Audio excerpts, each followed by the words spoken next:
I am the stone that the builder refused. I am the visual, the inspiration that made ladies sing the blues. I'm the spark that makes your idea bright. The same spark that lights the dark so that you can know your left from your right. I am the ballad in your box, the bullet in the gun, the inner glow that let you know to call your brother son. The story that just begun, the promise of what's to come. And I'ma remain a soldier till the war is won. Chop, chop, chop, judo flip. Chop, chop, chop, judo flip. Chop, chop, chop.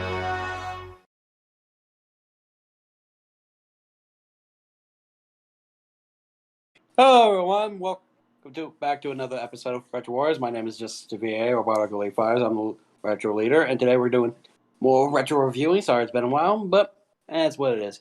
Anyway, I'll let my co-host introduce himself. Hello, everybody from the upside, downside, and anywhere in between, wherever you are in the world. I am your favorite Kurasi here, your avaricious wild card shaman queen, whatever you guys want to call me. Not even 30 seconds today, Junior. Not even 30 seconds already. I'm professional as fuck. Again, we were never to begin with. Now just do your introduction. Yeah. All right. This is Second Command of Retro Wars and a chaotic researcher Hazard of Chaos. And I am Lady Multiverse, the quote-unquote retro goddess of the group. Or Savage Goddess. Hmm? So, as usual, for those who don't know what we do in these series of Retro Wars, if you haven't watched our stuff, we basically just pick a show from our wonderful list of endless amounts of supplies of shows to watch, binge it, basically take notes, and gather our thoughts, and then get ready to record. And today's episode of Retro Wars, we're taking a look at the Boondocks. So, before I let Hazard usually talk about the usual stuff when it comes to informations on the show and all whatnot, few things I want to do first. One, this is a big memorial piece to two great voice actors who were in the Boondocks has passed away. Ed Three, Asner, technically. I believe it's Ed Asner and John Witherspoon, you said? Yep, and also one more to note, Charlie Murphy, because he was also one of the voice actors who died in the last few years. Yes, so all three of those, may they rest in peace. And secondly, as you can tell from this, we are not alone. We have a guest for this one. You've met him before, but I'll let him introduce himself. Yo, what's good, people? I'm Riku, and thank you for guys for having me again. Unfortunately. Anyway. I mean, the ejector button's right on my seat, so it would be unfortunate if I just I will press it break your right. fingers if you keep going. Anyway. Okay. So that's where mac and cheese tastes shit. Let's not start. Anyway. So guys, we're back at it. Riku's back. You may remember him from the Freakazoid review. Oh yeah. We did in the past. So we brought him again because for those who don't know, and part of that inside joke amongst our group of friends or our mini servers, Riku and Hazard here are basically the Huey and Riley of this series. I love you, man. Nigga, you gay. But I'm pretty sure y'all are smart enough to know which is which. But with all jokes aside, anything, Hazard, go ahead and tell us what the audience needs to know.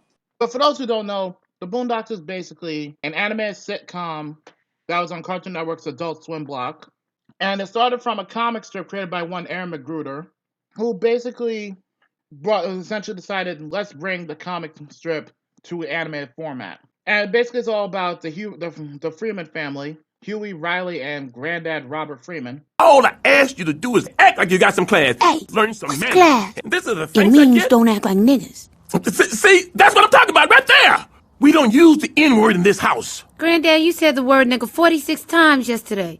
You're gonna go, and you're not gonna embarrass me in front of my new neighbors, or I'm gonna beat your ass. Why can't we be ourselves, huh? Why can't I be me? Are you ashamed of us? Very. And how they're basically living in the white suburb of Woodcrest. This series is all about basically their perspectives on what's it like living in Woodcrest, and it's also, believe it or not, reflective of Magruder's own childhood from growing up in Chicago to moving to the racially diverse Columbia, Maryland.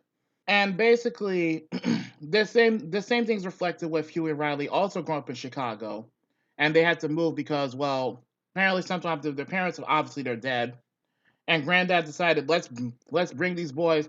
You know what? Fuck it. I'm gonna take their inheritance and move them out to the white suburbs and live out the rest of my days being greedy. I mean, it's a little bit like biased on my part to say that, but that's essentially what it is.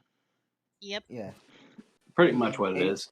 Mm-hmm. Yes. If you ask how the Huey and Riley parents died, we don't know. It's quite unknown. Pretty much. It's quite unknown. We do want the answer to that, but we don't know for sure how they died. That means we'd have to ask the creator. If we ever get a chance to meet him, or if he's watching this video, he can answer kindly in the comments below. Yeah.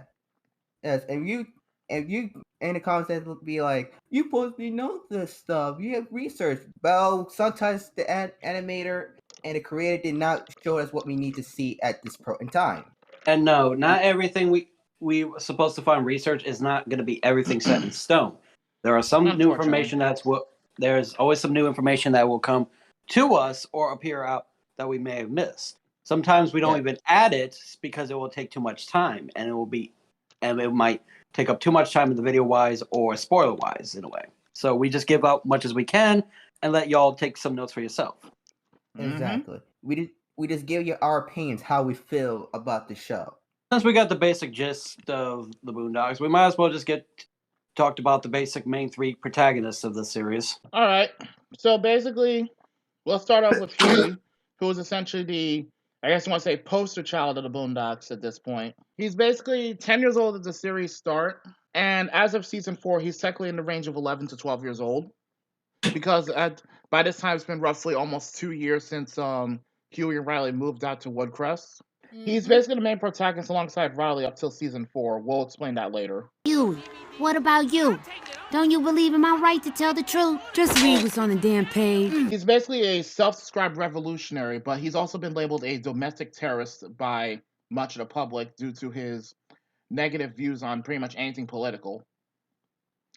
Ironic enough, given how he'd be a great politician if you think about it. Mm-hmm. Often described as, and this is not my words, this is what literally I wrote down from what the notes I took, misanthropic and cynical due to his pessimistic personality. He was also, fun fact, was named after the Black Panther co-founder Huey P. Newton, hence why he has the name Huey Percival Freeman, which is his full name. And he also has a depth of understanding and knowledge that would be far beyond his years, knowing roughly what's going to happen in the future based on actions and personalities of people involved. He doesn't consider himself religious, despite the fact that he says in the very first episode of that Jesus was black and U.S. President Reagan was the devil. Due to his thing is, he wasn't fully wrong on one of those things. Due to his extremely pessimistic behavior, Huey almost never smiles, straight up. Finally, a worthy opponent. I think you'll maybe catch a smile maybe once in a blue moon if you're lucky. Honestly, I feel like how the day Huey smiles is when actually things probably goes according to plan, or if he just wants to let out one small sly smirk of proving he was right about something. No, I feel like, in all honesty, and takes this as a joke, it'll probably have the same effect as Mandy from the Grim Adventures of Billy Mandy. She ever cracked a smile. Fools! You've messed with the natural order! If anything, Huey's just interesting. But I guess with that, we could gather around our thoughts on Huey. Well, just one last thing to put down. He's also considered highly skilled in martial arts and rarely engages in fights with Riley, though when he does, the fights are extremely intense.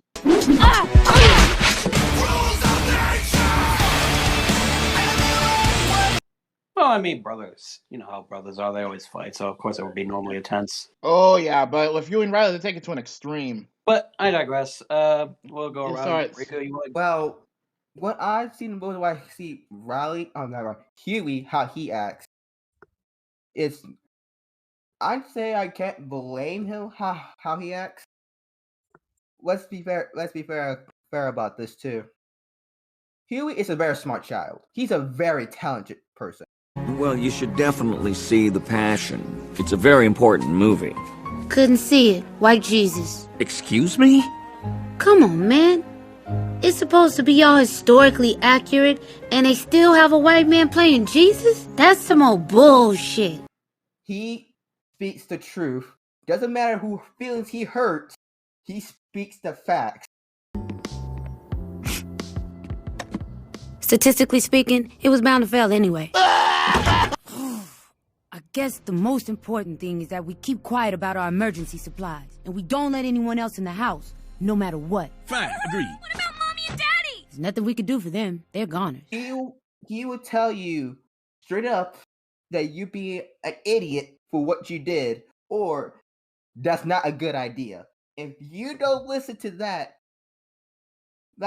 warning, what Huey has to say, or don't listen to him at all, he will say this to your face: you are an idiot. We all know the nigga can sing, but what happened to standards? What happened to bare minimums? Introduce him to some older women. Hide his camcorder. But don't pretend like the man is a hero. And stop the damn dancing. Act like you got some goddamn sense, people. Damn. Don't playing around here. He will say that to your face without any remorse. He's also not afraid to be brutally honest, no matter who it is. In general, like take one episode where Jasmine had the lemonade stand. He had no chill. Yes, like. Well, with Riku's side, anyone else want to get their opinions on Huey? They kind of stole what I was gonna say. Well, do you have anything else you want to personally add? I mean, not really. They took everything. Well, from your personal fact, like if you can give some thoughts onto him. He's a smartass. People should actually listen to him. Unlike the fucking when the chicken virus went out, everybody started using the fucking electricity up a few seconds that they had it. When it comes to most of the cast or characters, will most likely will or will not introduce into the series because it'll be too many to list or mention. I'm sure Heather can understand that. But yep. When it comes to a lot of the characters, Huey seems to have the most common sense out of all of them because he knows right from wrong easily. Can it be that much to say that he is practically a genius? Yes, in a way, but then again, Huey's not fully genius. I'm not saying he's not genius intellectual. There has been some times where his own intellect has backfired on him. In retrospect, it really was my fault.